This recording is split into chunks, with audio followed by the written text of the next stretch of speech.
اپنی آدم قبولیت کے لیے آواز بلند سلام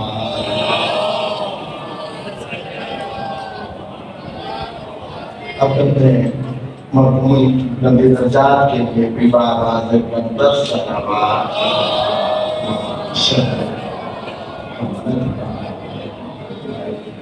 جتنے مریض مومنین حاضر ہیں یا جتنوں نے تمام سے دعا کے لیے کہہ رکھا ہے ان کی جلد سے جانبی کے لیے بھی آواز بلند سلام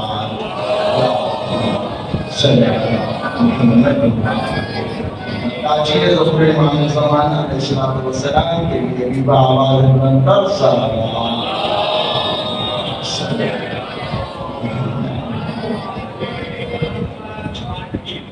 کشوری حضرت فاطمہ صاحب سلام اللہ علیہ کے لیے بھی آواز بلند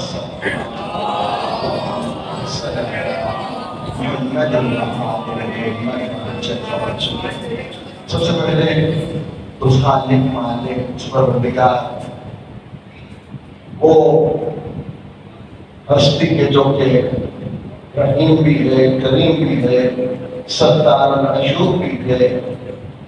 وہ جو ہے لا یموت ہے اس کی اتنی حمد و ثنا بجا لاتے ہیں کہ جتنی کی اس کی ذات قابل تعریف ہے وہ پروردگار جس نے ہمیں محمد والے محمد جیسی عظیم نعمتیں عطا کی اور ایسے عادی عطا کیے کہ جن کا شکریہ ہم سانس کی ہر سانس کے ساتھ بھی کریں اور ہم حق کے شکر ادا نہیں کر سکتے وہ ہادی جنہوں نے ہمیں اس دنیا میں آ کے انسانیت کا درس دیا اور ایک انسان جو اس دنیا میں آیا وہ اگرچہ انسان تھا لیکن اس کے پاس انسانیت کا درس نہیں تھا یہ ہادی انسانیت کے کمال تک پہنچانے کے لیے اور اس کو ایک مجازی انسان سے ایک حقیقی انسان بنانے کے لیے اس دنیا میں آئے اور ان سے بڑھ کے کوئی ہادی نہیں ہے اور یاد رکھیے گا ہمارے پاس ان سے بڑا کوئی آسرا اور سہارا اور کوئی وسیلہ بھی نہیں ہے اور کیوں اس وجہ سے کہ ہمارے اعمال ایسے نہیں ہیں کہ ہم انسان کہلا سکیں یا ہمارے اعمال ایسے نہیں ہیں کہ ہم ان پہ ناز کر سکیں اور نہ ہی ہم نے ایسے اتنے اچھے اعمال کر رکھے ہیں کہ ہم مطمئن ہوں کہ ہاں خدا کے حضور جب ہم پیش ہوں گے تو ہمارا نامہ عمل پاک و صاف ہوگا ہاں اگر یہ شفیع یہ ہمارے سفارشی محمد والے محمد جن سے ہم محبت کا دعویٰ کرتے ہیں اگر ہماری شفاعت نہیں کریں گے تو یقیناً پھر ہمارا انجام بخیر نہیں ہے ہمیں اگر کوئی آسرا ہے تو انہی کی محبت کا آسرا ہے اگر کوئی سہارا ہے تو انہی کا سہارا ہے کہ ہو نہ ہو جناب زہرا نے جو اپنی دعاؤں میں ہمیں مانگا تھا اور کہا تھا اس وقت تک جنت میں نہیں جاؤں گی جب تک حسین کے غم میں رونے والوں کو حسین کے محبوں کو جنت میں داخل نہ کر دوں اور پھر شفیع روز جزا رسول اللہ صلی اللہ علیہ وآلہ وسلم جو خود رحمت للعالمین ہے جن کے ہم کلمہ پڑھنے والے ہیں انہوں نے ہماری شفاعت کا وعدہ فرمایا ہے یقیناً ان کے آسرا ہے ہماری کوشش ہونی چاہیے ہم اپنی زندگی میں ایسے کام ایسے علیہ السلام ایسے امور انجام دیں اپنے ہاتھوں سے ان امور کو انجام دیں تاکہ کم از کم ہماری قبر کی منظر ہماری حشر کی منظر آسان ہو جائے وَإِلَّا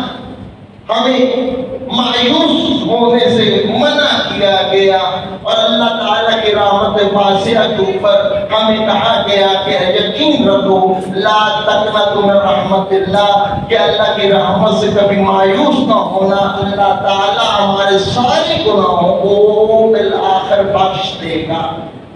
لیکن ان کی بخشش ہوگی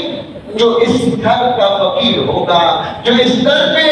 اپنی زندگی جو ہے وہ گزارے گا، اللہ جس کے دل میں رائی برابر بھی دشمنی اہل بیت ہوگی، وہ جنت تو کیا جنت کی خوشبو بھی نہیں سن سکتا۔ نعرہ حیدری، یا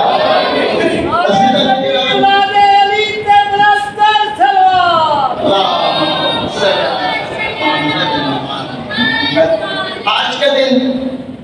22 ربیع الاول تاریخ اسلام کا وہ دن ہے کہ جب اس گھرانے نے دنیا کے سامنے ایک ایسا پیغام دیا کہ دیکھو ہم لوگ مال دنیا کے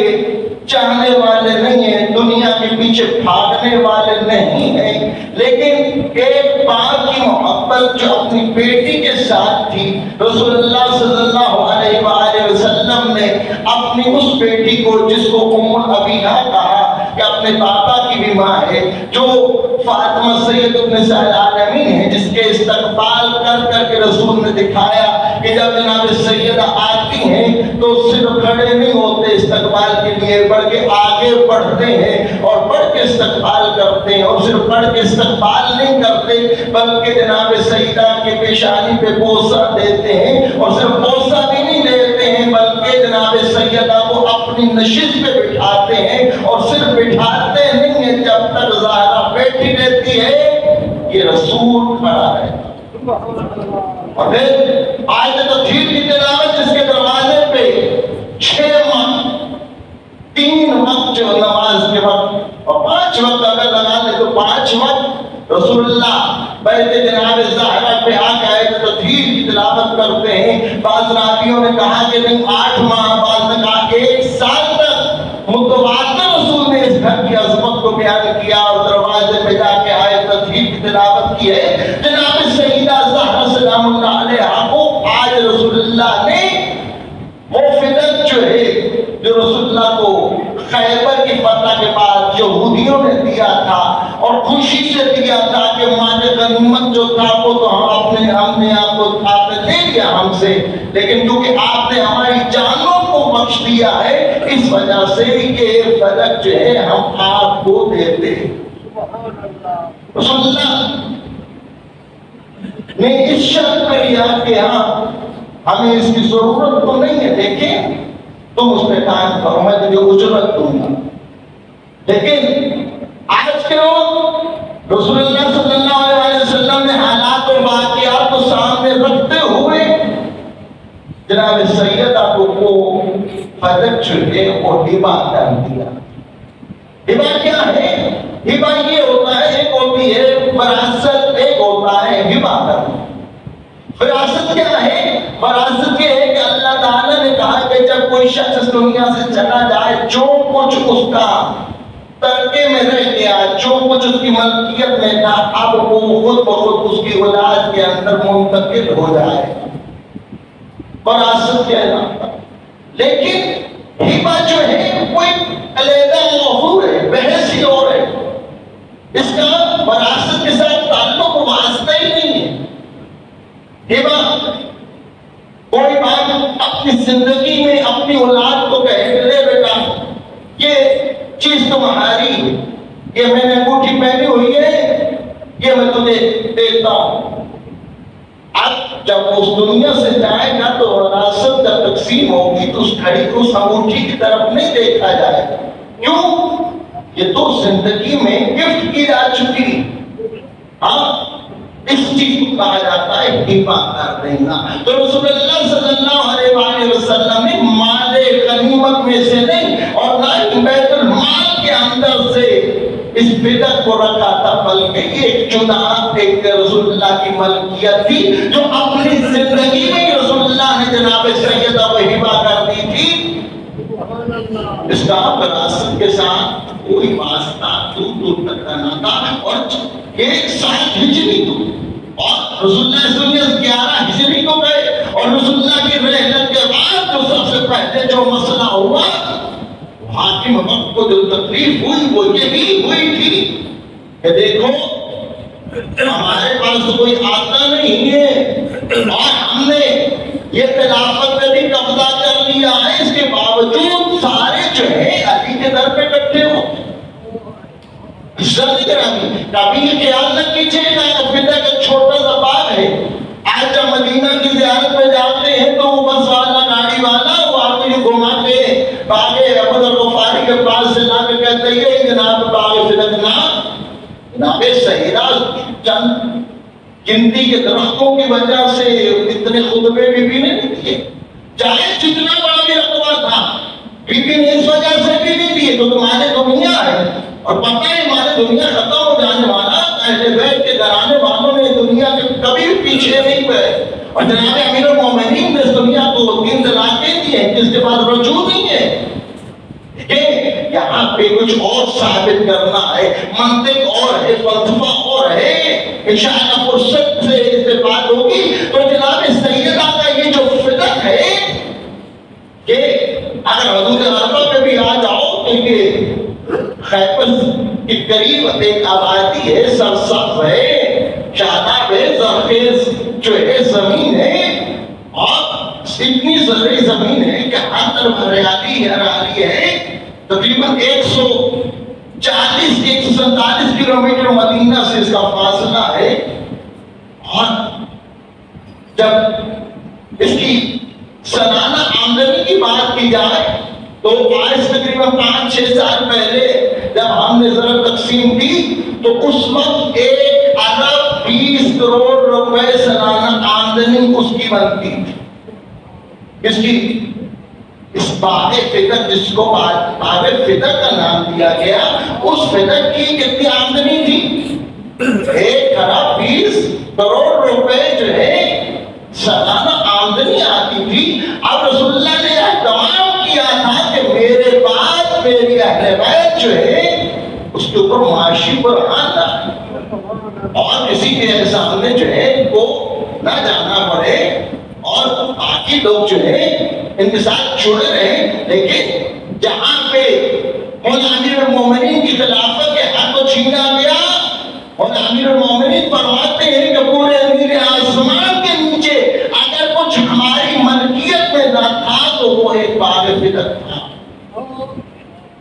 اور مولا نہیں فرمایا جو چیز ہم سے چھین دی جاتی ہے پھر ہم اس کو نہیں لیتے۔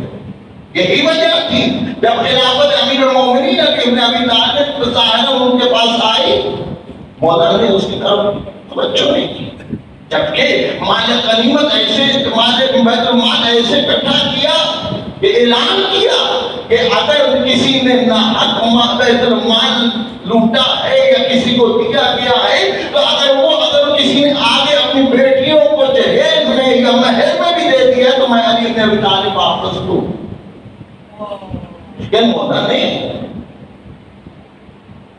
ایسا نہیں کہا۔ یہاں پہ جو جناب زہرا سلام اللہ علیہا کا جو حق غصب کیا گیا، جس کے لیے بی بی نے خطبے دیے ہیں، جو بی بی کہتی ہے کہ بہترین عورت وہ ہے کہ نہ محرم اسے نہ دیکھے اور نہ محرم پہ اس کی نگاہ نہ پڑے۔ اتنی مجبور ہوئی ہے جناب سیدہ خطبے دینے پڑے ہیں، بی بی کو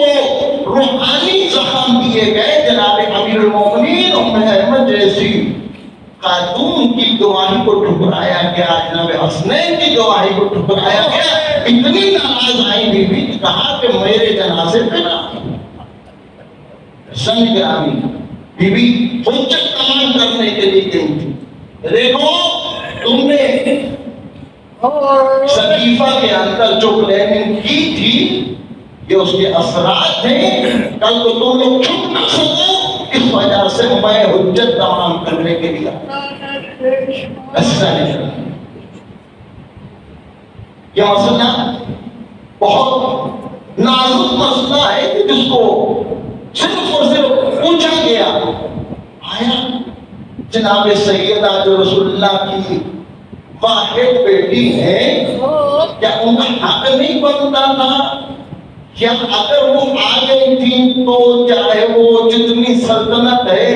آج رسول اللہ کے اتنے اسلام پہ احسانات ہیں کہ جہالت سے ظلمت سے آپ کو جو ہے علم اور نور کی طرف لے کے آئے جہنم سے نکال کے جنت کی طرف لے کے آئے؟ کیا ان کا حق بھی بنتا تھا کہ ان کی اولاد اگر آ جاتی تو ان کو نواز دیتے؟ تو کہاں کے باتیں بہت سی ہیں. میں جواب دے رہا ہوں. ایک بغداد کے بہت بڑے مفتی اعظم تھے جو کہ شیخ الحدیث تھے، ان کا جواب دے رہا ہوں. انہوں نے کہا تھا دیکھو بات بدعت کی نہیں ہے، یقیناً بیوی کا حق تھا، لیکن دیا کیوں نہیں کہا؟ دیا اس لیے نہیں کہ آج اگر جناب سیدہ جناب امیر المومنین کے لیے نہیں آئی ہیں اور فدق کے لیے آئے ہیں اور ہم فدق کا سوال کیا ہے اور ہم فدق دے بھی دیں تو کل کو جناب سیدہ کی ہر بات ماننا پڑے. کل کو یہ کہیں کہ علی حق پہ ہے، تم نے علی کا حق غصب کیا ہے تو ہمیں وہ بھی دینا پڑے گا. صرف اور صرف بات یہی تھی کہ ایک ماننے پہ کتنی ماننی پڑیں گی، اس لیے جناب سیدہ کو محروم.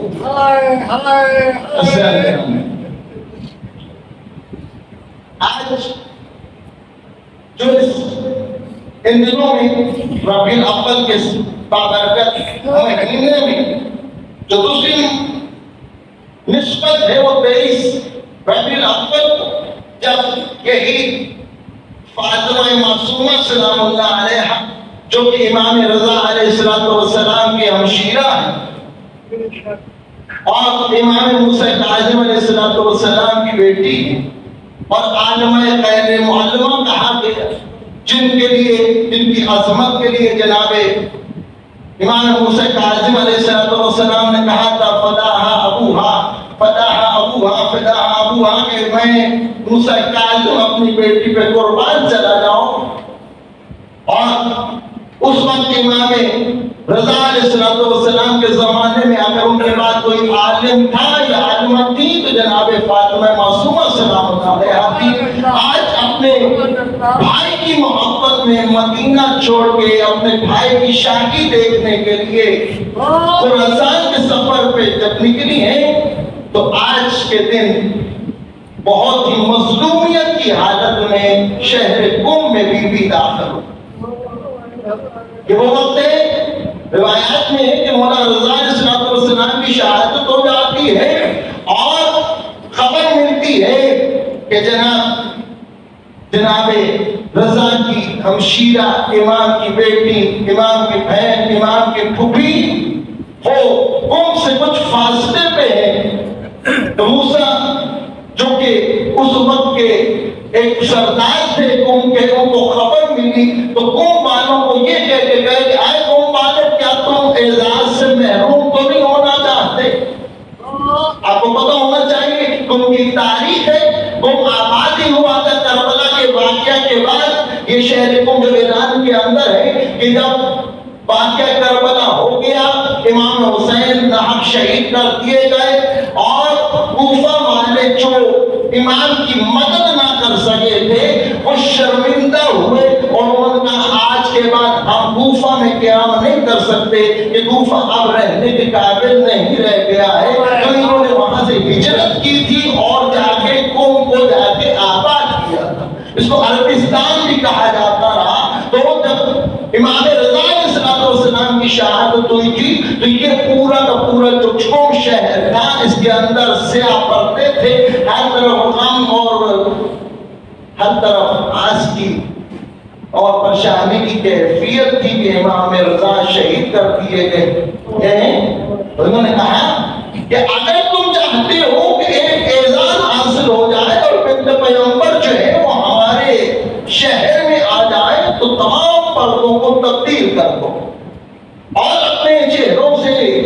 غمی کے آثار کو ختم کرو اور استقبال کرو بنت رسول خدا کا. اور ہر کسی نے کہا یقیناً ہم یہ شرف حاصل کریں گے کہ قوم جو ہے وہ اہل بیت کی قدموں سے منور ہو جائے. اور یقیناً بی بی سلام اللہ علیہا جب وہاں پہ پہنچی ہیں تو ان کے اوپر ایک بہت بڑا حملہ ہوا ہے. وہ حملہ ایسا تھا کہ جب روایات بتاتی ہیں کہ 500 افراد کا یہ قافلہ مدینہ سے چلا تھا کہ امام رضا کی زیارت کرنے کے لیے، اور صحابہ کے مقام پہ جب پہنچے ہیں تو وہاں پہ ان پہ حملہ ہوا تھا، اتنا شدید حملہ تھا کہ بیوی کے بھائی مارے گئے، بیوی کے ساتھی مارے گئے، اور بیوی کو خود زخمی کیا گیا، اور اتنا زخمی اور یہاں تک کہ بیوی کو زہر تک دیا گیا۔ کیفیت یہ تھی کہ بیوی چل رہی تھی، چاند روشن تھا تو خادمہ ساتھ میں تھی،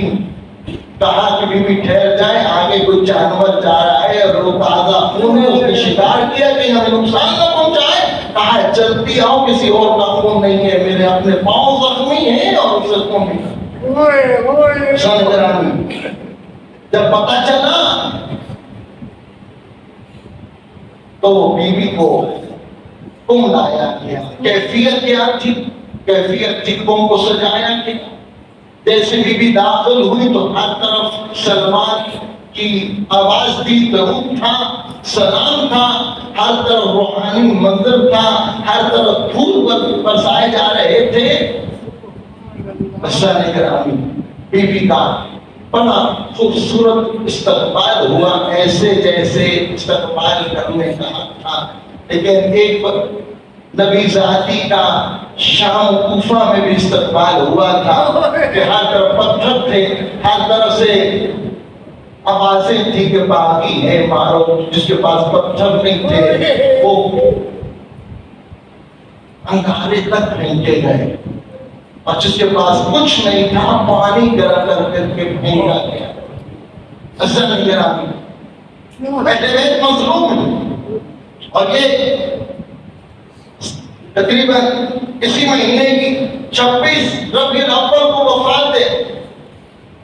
اس موسم اسلام جناب ابو طالب علیہ السلام کی،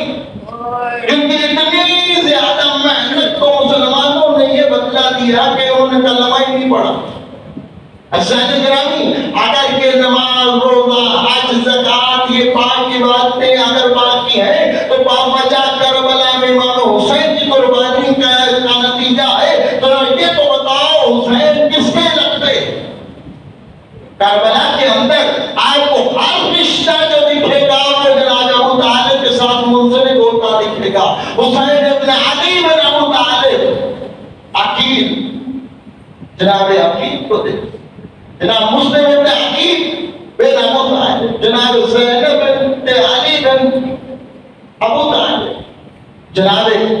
زین العابدین ابن حسین ابن علی ابن ابی طالب، عزیزان گرامی، جو رشتہ اٹھا کے دیکھو گے تو جناب ابو طالب کی جا کے، اور آج تک اگر ظلم ہو رہا ہے تو اولاد ابو طالب پہ ظلم ہو رہا ہے۔ رسول اللہ کی محافظت کی، اور ایسی محبت کی کہ اللہ تعالیٰ کہتا ہے کہ میں نے آپ کو بنا دیا۔ علم جدید کا یقین منفعہ، جس کے عمل کو اللہ تعالیٰ اپنا عمل کہے تو مسلمان جو مرضی کہتا ہے ہمیں پرواہ نہیں ہے۔ اسلام جناب ابو طالب کے ساتھوں کا پردہ نہیں چکا سکتا ہے کہ اس دنیا سے عمل حضر قرار دیا ہے۔ تم ایک دن کی بات کرتے ہو کہ ہم مناتے ہیں، 10 دن کی بات کرتے ہو کہ ہم مناتے ہیں، رسول اللہ کی سنت ہے پورا سال غم کا سال قرار دیا۔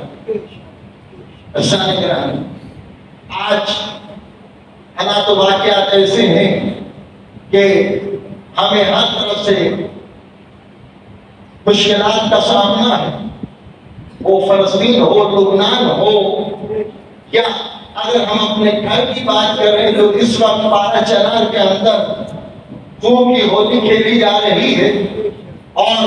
جو حالات اس وقت پارا چنار کی بات میں اس لیے کر رہا ہوں کہ وہ پاکستان کا حصہ ہے، اور وہاں کے جو رہائشی ہیں وہ پاکستان کی شہری ہیں، اور ہر پاکستانی شہری آزاد ہے اور اپنا پاکستان میں رہ کے اپنے تمام تر حقوق کا جو ہے وہ حقدار ہے تو اس کو دیے جائیں۔ تو اس وقت جتنی پریشانیاں پارا چنار کے اندر مومنین، خاص کر شیعہ امیر مومنین جو ہے وہاں پہ ان کو قتل کیا جا رہا ہے، اور بیسک سہولیات ان سے ان کو فراہم نہیں کی جا رہی ہے، ان کو میڈیکل کی فیسلٹیز مہیا نہیں ہے، ان کو راشن کی ضرورت ہے، ان کے تمام تر رستے ان کے بند کر دیے گئے ہیں، ان کے اوپر شدید گولہ باری ہو رہی ہے، اور یہ گولے جو برسائے جا رہے ہیں اگر آپ تھوڑا سا انٹرسٹ لیں اور آواز بلند کریں، کیونکہ وہ بھی ہمارے مومن ہیں، بھائی ہیں، اور مومن کا بھائی رسول اللہ نے بنایا تھا، تو وہ ہمارے ولایت امیر المومنین علی بن ابی طالب کا اقرار کرنے والے ہیں اور ہمارے بھائی ہیں، وہ کٹ رہے ہیں، وہ شہید کیا جا رہا ہے، روزانہ شہداء کی تصویریں بھی آ رہی ہیں اور باقاعدہ جنگ ہو رہی ہے، شدید جھڑپیں ہو رہی ہیں، لیکن جب ان دشمنوں کے جن کو خوارج کا نام دیا گیا ہے، جب ان کے مورچوں میں دیکھیں تو ہماری فوجی، اگر جو اسلحہ جو ہم پہ برسایا جا رہا ہے مومنین پہ، اگر اس کو دیکھا جائے تو وہ اس کے اوپر گورنمنٹ آف پاکستان کی مہر لگی ہوئی ہے۔ اسلامی گرامی، اب تو یہ بنتا تھا کہ اگر وہ مسلمان کر کے، اگر وہ پاکستانی کر کے، اگر تم ان کے پشت پناہی کر رہے ہو تو اس سلسلے کو اس طرح بھی جاری کرتے کہ دو رخا نظام جو ہے یہ منافقت یہ کب تک چلے گی؟ اسلامی گرامی، ہم سب نے آواز بلند کرنی ہے تاکہ جو ہے ہم حق کا ساتھ دیں، اور جہاں جہاں ظالم سر اٹھا رہا ہے وہاں پہ بھی ہمیں آواز بلند کرنی ہے تاکہ ہم اس کے سر کو کچل سکیں۔ ہم نے اپنا کردار نبھانا ہے۔ ابھی آپ نے دیکھا کہ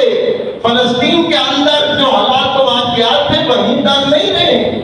ابھی لبنان کے اندر چلا گیا، ہر اسرائیلی جو مارا جا رہا، گریٹر اسرائیل کا نقشہ اس کے بازو پہ ہے، اس نے اپنے سینے میں سجایا ہوا ہے۔ عزیزان گرامی، یہ بات ابھی ٹلنے والی نہیں ہے، یہ عالمی جنگ شروع ہو چکی ہے، یہ دور نہیں کہ کل پاکستان تک بھی پہنچے۔ عزیزان گرامی، ہم نے کربلا سے جو سبق سیکھا ہے کہ ہمیشہ مظلوم کے ساتھ رہو، ظالم کے خلاف آواز بلند کرو۔ عزیزان گرامی، یا حسین، یا حسین، لبیک یا حسین، لبیک یا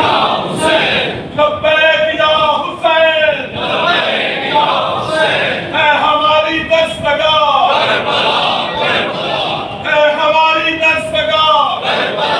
کربلا، خود کا سیدھا راستہ، کربلا، کربلا، اور اے حیدری، انشاءاللہ امید ہے کہ ہم سب اپنا